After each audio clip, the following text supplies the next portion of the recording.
Bom dia, meus amigos. Em continuidade ao tema coligações partidárias, vamos falar hoje sobre as recomendações que o Ministério Público Eleitoral tem comunicado aos presidentes das comissões executivas municipais para que adotem providências no sentido de evitar equívocos e erros que possam comprometer principalmente a eleição proporcional, ou seja, a eleição de vereadores.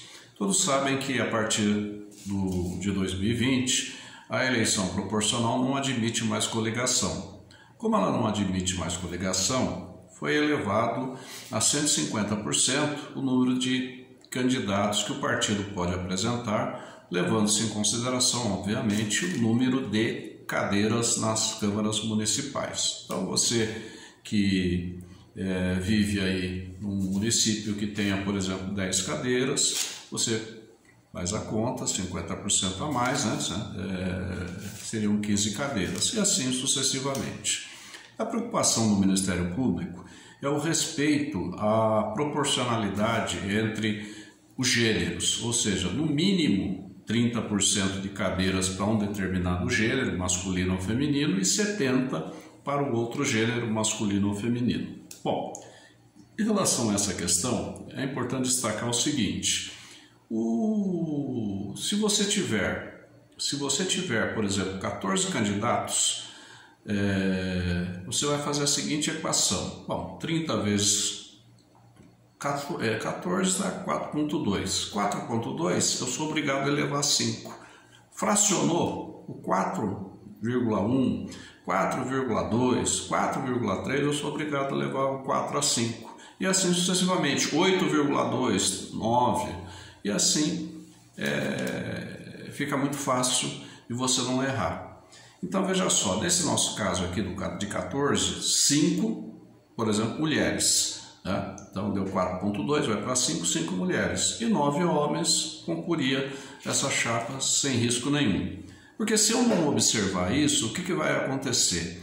A minha chapa vai ser impugnada pela própria Justiça Eleitoral, pelo Ministério Público Eleitoral, porque eu estou descumprindo uma regra de gênero que eu não posso deixar de descumprir.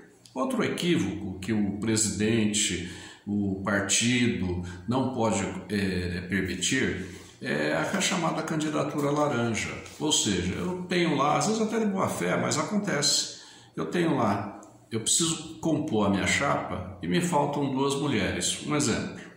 E eu convido lá uma vizinha, uma amiga, para que venha compor, assinar, né, que é filiada ao partido, a compor a chapa. Ela não vai fazer campanha, ela não vai se dedicar, porque ela não é candidata de verdade. Se isso ficar apurado e detectado, toda a chapa, através de uma ação própria, vai ser contaminada e toda a chapa poderá cair, entendeu? Ser julgada nula por conta de quebra do princípio da igualdade de gênero. Então, cuidado, que isso é sério e é muito importante. Outro ponto que eu gostaria de destacar é a questão dos funcionários públicos, dos servidores públicos, né? Os servidores públicos, se eles forem candidatos efetivamente, buscando voto, seja ele federal, estadual, municipal, e estiverem comprometidos com o processo eleitoral, sem problema nenhum, é muito bom isso, né? O que a lei não quer, porque é crime de falsidade ideológica e ato de improbidade administrativa, é o que ocorria no passado, aquele servidor aproveitava o período eleitoral para buscar 3 meses de licença, ficava afastado, remunerado, né? Não fazia campanha, não tinha voto e, na verdade, praticava um crime. Só que hoje isso é levado muito a sério, tanto pelas resoluções eleitorais, pelo Ministério Público Eleitoral, e isso vai ser corretamente acompanhado. Bom, feita a convenção partidária, nós temos um prazo de 10 dias para o registro da candidatura. E aí, observados esses princípios, cumprimos todos os itens que eu já disse no vídeo anterior, nós vamos lá para o registro de candidatura. No registro de candidatura, nós temos que, primeiro, mais uma vez eu insisto, eu tenho 24 horas depois da convenção para lançar eletronicamente no Candex a chapa de candidatos. Bom, mas feito tudo isso, eu vou ao registro de candidatura. Esse de candidatura, as certidões obrigatórias pela Justiça Eleitoral estão no site, tanto do Tribunal Regional Federal como do Tribunal de Justiça de São Paulo. As eleitorais, hoje, o próprio sistema vai fornecer.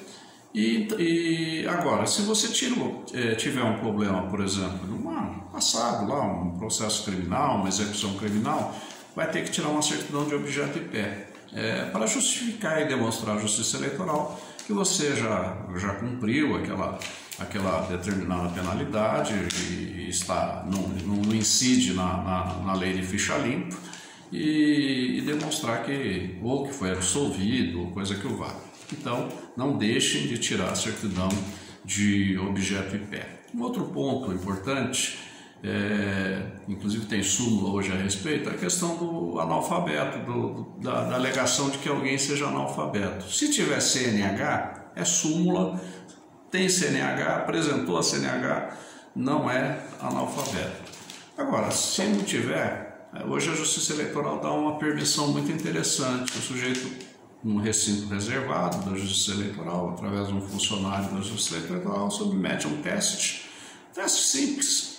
Vai escrever lá algumas palavras, um ditado, e se passar, obviamente está habilitado para ser candidato ao cargo de vereador. Ainda é importante que se destaque que nessa eleição, além de todo o acompanhamento da Justiça Eleitoral, o Ministério Público Eleitoral vai solicitar que os presidentes de partidos políticos eles remetam cópia da ata também para o Ministério Público para analisar se o princípio da igualdade de gênero está sendo observado.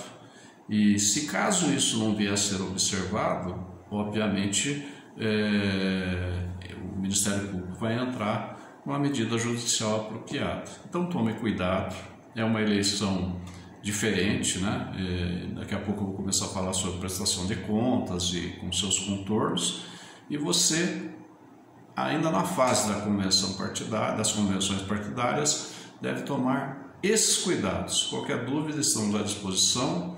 Curta o vídeo e boa sorte e sucesso. Muito obrigado a todos.